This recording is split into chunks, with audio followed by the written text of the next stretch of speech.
Let's turn our attention here, as we're going to talk about some of the other big stories that are kind of going on here. And God, the cup is awarded. The season is actually over almost a year after it started. Yeah. But when are we going to see hockey again? I know, this is crazy. I guess they're aiming for the next couple months, but it's going to be tough, and we have no idea how it's going to look. I know there was initially talk about a big bubble, but that's not going to happen again. The players aren't going to stick in the bubble for a year. But Frank Saravalli, TSN, mentioned the hybrid bubble. And I think that's pretty interesting. So he said there could be 4 to 6 bubbles, various cities around the NHL, and preferably where fans could be allowed in. So I think that's kind of interesting. So they're closely watching the NFL and how that's going. Speaking of watching the NFL, how about the situation with the Titans and the Vikings with the first outbreak? And if the NHL is going to be watching that, but they got to be a little bit worried that, give the NFL credit that it's taken basically almost 4 weeks to finally get an outbreak like that, but it is outdoors and it happened. So how do you think the NHL is going to look at this situation? Yeah, I don't know. I mean, you look at what they just did, though, right? They had over 33,000 tests and no positives. I honestly, I didn't think they were going to be able to do it. I thought we were going to see some right at the beginning, we did Premier League in Europe and the League Baseball, but they did it. So you got to give them some credit. So I'm sure they'll be going into this with safety in mind for sure. Yeah, and I don't think there's going to be a rush. I know they announced the day, December, January, the hope that they get it off the ground and stuff like that. Just in my mind, though, there's just so many things that have to fall right in order for it to happen. I mean, especially if you want to get fans involved, you've got financial implications, you've got TV implications, you've got safety implications. Yeah. And just talking about the bubble, I mean, in the Saravalli piece, I believe he mentioned 2 weeks in a bubble, a week off to spend with your family, and then another 2 weeks playing games where it could work out that you play like 12 games or so per month. Right. And then they're going to keep Canada together in one bubble and then kind of arrange everything else within the States. So I just don't get the sense, based on what John Cooper said about, one of the better moments that we're going to have is the moment we check out of the bubble. Yeah, it really wears on you. And I think we take for granted everything that they went through, being essentially locked down, away from their family for such a long period of time.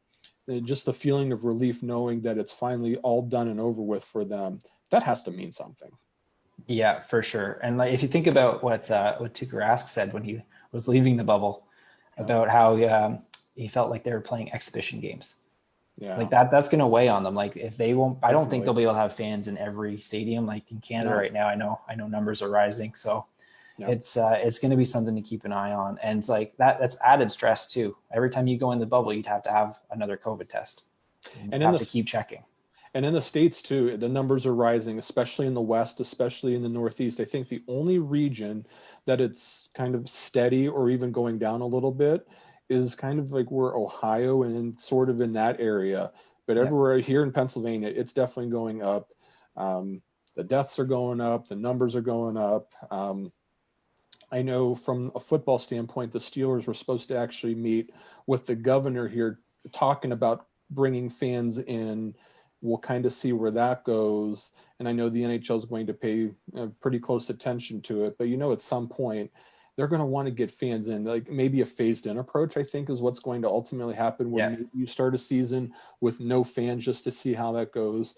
And then maybe you go to we'll allow 2,000 fans in an 18, 20,000 seat arena, and then maybe build it up to 5,000. But I don't see how you can do a phased in approach. And I really don't see how they're going to start on December 1st, unless a miracle happens in my mind. I think we better be prepared for a few months off here.